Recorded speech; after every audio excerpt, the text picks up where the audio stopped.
Como vocês estão? É, vamos dar continuidade aos nossos assuntos, tá? Na nossa última aula, do que eu coloquei aqui no portal, nós falamos um pouquinho sobre as bactérias, não foi? Aprendemos um pouquinho sobre a estrutura das bactérias, né? Já vimos também um pouquinho sobre os vírus. E aí, a gente vai dar continuidade hoje, corrigindo a atividade que eu deixei no portal para vocês, que eu vi que alguns me mandaram. Ainda está faltando participação de algumas pessoas, certo? Que não estão têm me enviado as atividades, não vejo vocês participando do fórum ou visualizando, já que a gente consegue olhar quem são as pessoas que estão entrando, que estão visualizando, certo? Então espero a maior participação de vocês, tirando dúvida. Os que estão já cumprindo direitinho, continuem, porque apesar de estarmos aqui em contato pelo portal, isso tudo está contando, tá? É carga horária extra, é pontuação. Estou anotando todo mundo que está fazendo. Já deixei duas atividades, uma sobre vírus, uma sobre bactéria. Estou anotando as duas, quem fez, quem não fez. Hoje vou deixar mais outra atividade, então estou aguardando a participação mais, de vocês, ok? Então vamos começar com a correção da nossa atividade, certo? Deixei lá para vocês um textinho, que falava sobre superbactérias, um textinho não, um textão, que falava sobre superbactérias, e depois algumas questõezinhas sobre o que a gente estudou para reforçar. Vamos lá. Então, após a leitura do texto, responda. A primeira questão dizia: pesquise e explique como as superbactérias são formadas. Certo? Então, as superbactérias são formadas a partir da seleção natural. Eu falei um pouquinho na aula com vocês sobre seleção natural, que é um mecanismo de evolução, que os seres vivos eles vão evoluindo e aquelas características que são vantajosas, elas vão permanecendo naquele grupo de indivíduos. Lembra que a gente falou isso? Então, a mesma coisa acontece com a bactéria. Se a gente tem lá um grande grupo de bactérias e algumas delas apresentam uma característica que é vantajosa, que permite que ela tenha mais chances de sobreviver, logicamente ela tem mais chance de sobreviver e quem está vivo deixa descendentes. Então, acaba que daqui a um tempo, quase todas aquelas bactérias elas vão ter essa característica vantajosa, tá bom? Vou voltar a falar um pouquinho mais disso, mas aguarda aqui, que a segunda questão e a primeira, a resposta meio que são um conjunto, né? A segunda questão diz: o texto menciona que algumas bactérias desenvolvem resistência a alguns antibióticos conhecidos. Realize uma pesquisa e explique o motivo disso ocorrer. Então, deixa eu arrastar a minha bolinha aqui para cima, para vocês me acompanharem aqui, tá bom? Nesse desenho aqui, eu quis trazer para vocês várias bactérias, certo? Cada desenho desse é uma bactéria, certo? Que vamos supor que entrou lá no seu corpo e está causando uma inflamação na sua garganta. E aí você vai ao médico e o seu médico receita um antibiótico para você tomar para dor de garganta. Aí você vai para casa e ele diz, deve tomar 2 comprimidos ao dia durante 5 dias. Certo? Aí você toma no primeiro dia os 2 primeiros comprimidos, e aí aquela substância que está no antibiótico começa a agir e mata algumas bactérias. Aí no segundo dia você toma os 2 comprimidos, e aí ela já mata uma boa parte das bactérias. E o que é que acontece com você? Começa a se sentir bem. A dor de garganta passa, a febre passa, certo? A tosse passa. E aí o que é que você faz? Ah, já estou bem, não vou mais tomar um remédio. Só que o médico colocou na receita que você deveria tomar quanto? Há 5 dias. Você tomou 2, ficou melhor e parou de tomar. Só que observa aqui no desenho, todas as bactérias morreram? Não. Aquelas bactérias resistentes, que a gente chama de superbactérias, permaneceram aqui. O que é que vai acontecer? Elas vão começar a se reproduzir e daqui a pouco nós teremos várias superbactérias dentro do corpo. Aí você vai ter uma infecção mais grave ainda, vai retornar ao hospital e possa ser, dependendo da bactéria, que nenhum remédio surja efeito e a pessoa possa até morrer dessa infecção. Então, as superbactérias são formadas justamente disso, de uma seleção, e normalmente elas desenvolvem essa resistência aos antibióticos. Por quê? Porque o antibiótico é tomado de forma incorreta. A pessoa não segue o que o médico prescreveu, não toma a quantidade de remédio correto, não toma durante todos os dias que ele mandou, ou não toma nos horários corretos, ele coloca que tem que ser de 12 em 12 horas.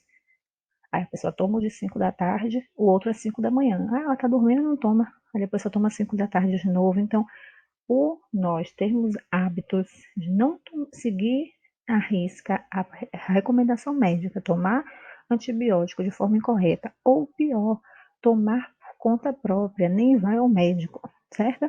Eu amanheço com dor de garganta, aí minha vizinha disse que um dia ela estava com dor de garganta e o médico passou a dar um remédio. Aí eu pego e tomo o mesmo remédio que minha vizinha tomou.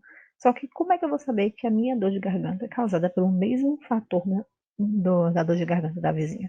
Então, eu posso estar tomando um antibiótico que vai estar justamente fazendo isso aqui, selecionando super bactérias, certo? Então, a principal causa da resistência de bactérias a antibióticos é principalmente porque as pessoas não tomam o medicamento da forma correta, não seguem as prescrições médicas. E aí acaba ocasionando o que eu demonstrei aqui a vocês nesse desenho, a seleção de bactérias resistentes a esse remédio.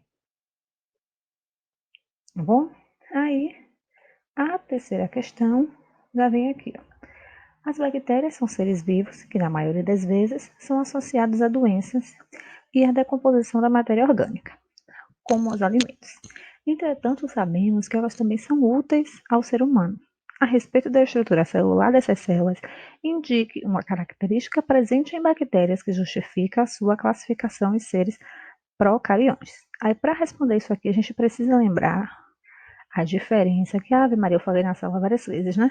Entre seres eucariontes, certo? Eucariontes e procariontes, tá bom? Os seres eucariontes são aqueles que apresentam o material genético dentro do núcleo. Lembra? Eu desenhei várias vezes na sala. A célulazinha, o núcleo e o DNA dentro da célula. No caso das bactérias, por que a gente pode justificar a classificação dela em procariontes? Porque onde está o DNA dela solto na célula, ela não tem núcleo, ela não tem a membrana nuclear envolvendo o DNA, o material genético. O material genético dela está espalhado no citoplasma da célula, certo? Então, por isso, ela é considerada um ser procarionte. A quarta questão diz assim: para produzir iogurte caseiro, basta uma colher de iogurte natural comprado em supermercado e 1 litro de leite fervido, ainda morno, cobrir com um pano limpo e guardar em um local protegido durante 12 horas. Isso é possível graças às bactérias existentes no iogurte natural, que realizam o mesmo processo quando estão fabricando produtos como queijo. Que nome recebe esse processo? Falei na última aula, não foi? Que eu botei aqui o slidezinho. Esse processo é chamado de fermentação, tá bom? Que é um processo que as bactérias e os fungos também, a gente vai ver mais para frente, realizam, em que é utilizado, né, ele produz gás carbônico, por isso que normalmente as massas crescem, e é muito utilizado na fabricação de alguns alimentos, possivelmente derivados do leite. Então, fermentação, letra B. E a quinta questão, leia o trecho de uma reportagem. E aí o título da reportagem é Casos de leptospirose crescem na região. MPS, né, as siglas para não revelar o nome da pessoa, tem 12 anos e está desde janeiro em tratamento de leptospirose. Ela perdeu a tranquilidade e encontrou nos ratos os vilões de sua infância. Se eu não os matar, eles me matam, diz. Seu medo reflete um dos maiores problemas do bairro, a falta de saneamento básico e o acúmulo de lixo. Agora explique como ocorre a transmissão da leptospirose e quais são os seus sintomas. E aí a gente falou disso na aula passada, não foi? No slide passado, tem justamente bonitinho lá a leptospirose, botei até uma fotinha do ciclo explicando como é que ocorre a transmissão. É o que a gente costuma dizer, né? Chamar de doença do rato. Ainda disse a vocês, professora, mas eu não vou ter contato com a urina do rato. Sim, você não vai ter contato propositalmente com a urina do rato, né? Que ninguém ficar brincando com o rato aqui no meio da rua. Porém, os ratos contaminados, eles, ao urinar na rua e logo depois chover, formando poças, como tem aqui na imagem, tá vendo? Como tem aqui na imagem, e você tendo contato com essa água, você pode acabar se contaminando pela leptospirose, tá? Isso acontece através de qualquer feridinha na sua pele, um cantinho de unha que esteja ferido na unha do pé. Quando você pisa nessa poça que está contaminado com a urina do rato, você pode contrair a leptospirose, tá bom? E aí vamos para a aula de hoje, que é a continuação dos vírus e bactérias, só que agora com um enfoque, com um olhar um pouco mais relacionado à saúde, certo? Às doenças e como preveni-las, tá? Então, para a gente começar a falar da aula de hoje, que é o nosso foco vai ser as vacinas e os antibióticos, a gente precisa fazer uma viagem lá na história. Esse assunto é muito interessante porque hoje acho que uma das coisas mais faladas na televisão, que todo mundo mais quer, é que se ache uma vacina para o coronavírus, né? E todos os médicos que vão sendo entrevistados sempre vão dizendo que isso vai demorar um tempo, de 1 ano a 1 ano e meio. Por quê? Porque é um processo complicado, precisa de muitos testes para que uma vacina ela seja produzida, tenha eficácia garantida, certo? Então, isso leva tempo. A primeira vacina que se conhece na história foi em 1798, ou seja, há muito tempo atrás, certo? Quer dizer que só existiam essas doenças a partir dessa época? Não. As doenças virais elas são muito antigas. Tem relatos egípcios, greco-romanos que falam de doenças virais. Só que eles não sabiam como era que ocorria essas doenças, de onde vinha essa transmissão. A palavra vírus ela deriva de veneno. Por quê? Porque o vírus é microscópico, um ser que talvez nem seja um ser vivo, né, dependendo da forma de quem está considerando. Então, é uma coisa microscópica que ninguém consegue ver. Então, de repente, as pessoas apareciam doentes. Acreditava-se que era envenenamento, por isso a palavra vírus, que vem derivada do veneno. Depois de muito tempo, com o avanço da medicina, da biologia, a gente conhece hoje em dia os vírus e consegue estudá-los e desenvolver vacinas próprias para ele, que é o que está acontecendo agora, né? Todos os pesquisadores do mundo todo estão estudando o coronavírus para tentar achar uma forma de tratá-lo e uma vacina, tá? Então, o que é que a gente tem de histórico importante para falar sobre vacinas? Lá no século 11 a 15, o mundo viveu uma epidemia de varíola, tipo isso que estamos vivendo hoje com o corona, só com a varíola, que é uma doença muito grave, certo? Que pode levar à morte e que ela normalmente ocasiona feridas na pele, com as feridas com pus na pele, sabe? É uma doença grave, tá? E aí, durante essa epidemia, um médico, Edward Jenner, ele percebeu uma coisa interessante, que as pessoas, os camponeses das fazendas, que trabalhavam ordenhando vaca, tirando leite de vaca, tinham contato direto com as vacas, eles não pegavam varíola. A maior parte deles não pegava varíola. Ele achou isso muito interessante, uma epidemia, todo mundo pegando, e só essas pessoas não pegavam. E aí isso chamou a atenção dele e ele começou a estudar isso. E o que ele descobriu? Existe uma doença chamada cowpox, certo?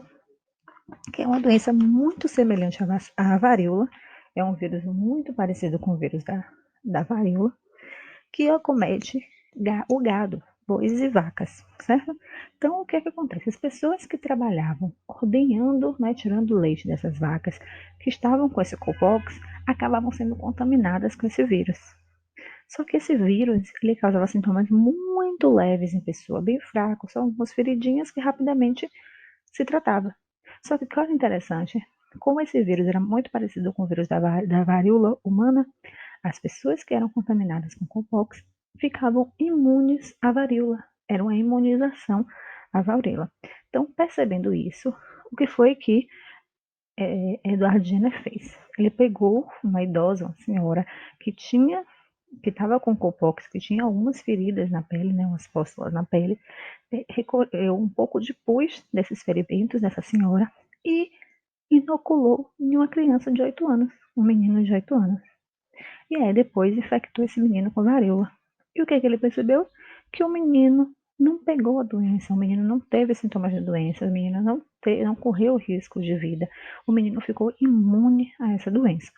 Dessa forma, esse tratamento ele se descobriu, né, a primeira vacinação, a primeira forma de imunização contra doenças causadas por vírus, né? No caso específico, o vírus da varíola.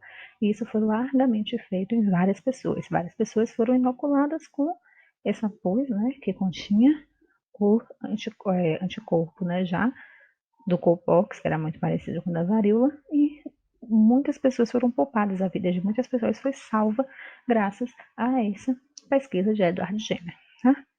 Então, muito tempo depois, né, já uns 100 anos depois, a gente já teve um avanço bem maior da medicina, a gente já conhecia que existiam micro-organismos, tá? Algumas já sabia da importância da esterilização para matar micro-organismos.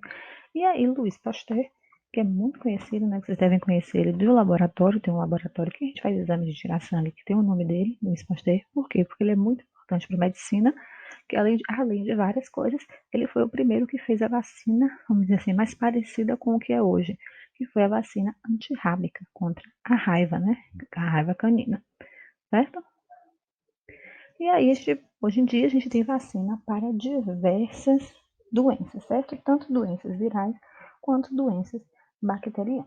Mas o que é uma vacina? Como é que a vacina é feita? Para que serve uma vacina? Primeiro ponto que eu quero chamar a atenção de vocês. Ó, isso aqui, ó. Vacina é para prevenir, certo? Não existe vacina para tratamento. Ah, eu estou doente, eu vou tomar uma vacina. Não existe. Vacina é para prevenção. Você toma uma vacina para não ter aquela doença. Por exemplo, se hoje divulgarem aí, temos a vacina do coronavírus, da Covid-19. As pessoas que estão doentes vão ser curadas por conta da vacina? Não. Mas você, eu, que não tivemos ainda, vamos tomar essa vacina para prevenir, ou seja, para não ter, certo? Então, vacina é prevenção, certo? Não esqueçam disso, pelo amor de Deus. Vacina é prevenção, não é tratamento, é prevenção, tá? Então, como é que as vacinas elas agem, tá? É colocado no corpo da pessoa através da gotinha lá do soro, né, aquela vacina da gotinha, ou através de injeção, antígenos enfraquecidos. O que é um antígeno? Tá? Antígeno é um micro-organismo enfraquecido ou parte dele, certo? Então, o que é que acontece? Vamos pegar um exemplo da influenza que está tendo a campanha agora da H1N1 para vacinação, né? Que o pessoal está fazendo de drive-thru, todo mundo indo. O que é que acontece? Naquela vacina você recebe o vírus H1N1 enfraquecido. Ele está muito fraquinho. Ele não é suficiente para causar uma doença, porque ele está muito fraco. Só que quando ele entra no seu corpo reconhece, ó, liga o alerta. Liga o alerta, coisa estranha detectada. Vamos eliminar aquilo. Aquilo não pertence ao meu corpo. Então, o seu corpo, ele produz anticorpos. Observe aqui nesse desenho que eu botei, o anticorpo tem verdinho, parecendo um Y, tá vendo? Então, seu corpo produz anticorpos, que são células de defesa, são as defesas do seu corpo, certo? Então, o seu corpo produz anticorpos, vai lá, destrói esses vírus fraquinhos que você recebeu, que estão bem fraquinhos, e pronto, você fica bem, você não tem doença porque o vírus era fraquinho. Só que o que é mais importante, esses anticorpos ficam guardados no seu corpo por muitos anos. Então, se mais na frente, depois de alguns meses, alguns anos, você tiver contato de novo com esse vírus, ele entrar no seu corpo, dessa vez forte, certo? Que você pegou do meio ambiente, seu corpo já tem os anticorpos para destruir ele. Você não fica nem doente, porque na hora que ele entrar, esses anticorpos já estão prontos e rapidinho destrói esses vírus. Entendeu como funciona? Então, na vacina você recebe o causador da doença, só que enfraquecido. E aí seu corpo produz anticorpos. Quando mais para frente você receber esse causador da doença de forma forte, rapidinho seu corpo vai destruir ele, você não vai nem ficar doente, nem vai saber que você foi infectado por ele. É o que acontece hoje com várias doenças, tá bom? Então, vacina é para prevenção, tá bom? Então, eu até coloquei aqui, depois vocês leem, as vacinas induzem o sistema imunológico a produzir anticorpos específicos para determinado micro-organismo. Ah, por que eu tenho que tomar tanta vacina? Porque o anticorpo ele é específico. H1N1 é o vírus, a gente tem um anticorpo para H1N1. H3N4 é outro vírus, a gente tem que ter anticorpo para o H3N4. Ah, mas eles são muito parecidos, não importa, são vírus diferentes. Você precisa de anticorpo para um, anticorpo para outro. Se eu tomei a vacina do sarampo, ela me imuniza para a gripe? Não, ela te imuniza para o sarampo, ela previne somente para aquela doença. Por quê? Porque o que você recebeu na vacina do sarampo foi o vírus do sarampo enfraquecido. Você se preparou para combater ele no futuro. O vírus da gripe seu corpo nem conhece ainda. Ou o vírus da catapora, ou do que seja. Tá bom? Então, a vacina é específica. Por isso a gente toma tantas vacinas. Existe o calendário vacinal. Desde que o bebezinho você nasceu, o bebê, você toma várias vacinas. E até hoje, adulta, eu ainda tenho vacinas que tenho que tomar para ficar prevenida. Certo? Aí, por conta disso, para prevenir, várias campanhas de vacinas, né, vacinação, são feitas pelo SUS. A maior parte das vacinas, elas são dadas de forma gratuita nos postos de saúde do SUS, certo? A vacina da poliomielite, que a gente já viu na outra atividade, né, que é a paralisia infantil, a do sarampo, a da influenza, que é a gripe. A gente já tem hoje para a faixa etária de vocês a vacina para o HPV, certo? Temos a vacina para várias doenças que a gente vai tomando ao longo da nossa vida para o quê? Prevenir, para não ter a doença, tá? E aí, quando a gente fala de antibiótico, aí não, aqui a gente não está falando de prevenção. Aqui nós estamos falando de tratamento. Não adianta, ai meu Deus, eu dizer hoje, estou achando que vou ficar doente, eu vou tomar um antibiótico para me prevenir. Não. O máximo que vai acontecer é eu selecionar superbactérias e ser pior para mim, tá? O antibiótico, ele é um tratamento. Quando aquela doença ela já foi diagnosticada em você, aí sim o médico te passa um antibiótico como forma de tratamento da doença, certo? E o que são antibióticos? São substâncias que impedem o crescimento de alguns micro-organismos, no caso as bactérias causadoras, principalmente as causadoras de doenças, certo? Então, o que é que acontece? Estou lá com minha garganta inflamada. Uma inflamação, bactérias chegaram na minha garganta, inflamou, eu estou tossindo, tendo febre, dor de garganta, tá? Aí eu vou pro médico, ele passa um antibiótico. Qual é a função desse antibiótico? Matar essas bactérias que estão na minha garganta, que os meus anticorpos sozinhos não estão dando conta. Então, o remédio, esse antibiótico, ele vem para ajudar a matar, certo?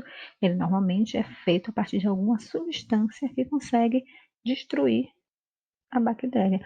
Pode destruir como? Pode destruir causando danos na membrana plasmática que ela tem, e aí ela morre, certo?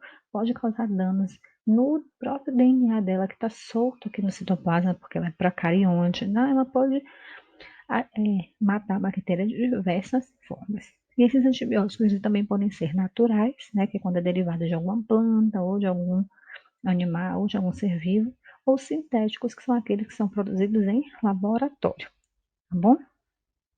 E assim, a gente finaliza a aula de hoje. Eu vou deixar aqui uma atividade falando um pouco mais sobre vacinas, certo? O que é que eu quero que vocês entendam? Vacina é prevenção, antibiótico é tratamento, certo? Ambos eu tomo por orientação médica. O seu médico pediatra ele te diz quais são as vacinas que você tem que tomar em cada idade. O antibiótico é quando você está doente. O médico te diz qual antibiótico você deve tomar, tá bom? Então, dito isso, eu encerro a aula de hoje. Vou deixar uma atividade aqui para vocês fazerem e na próxima aula eu já volto falando um pouquinho dos outros micro-organismos que a gente conhece, que são os protozoários, tá bom? Um beijinho, até a próxima!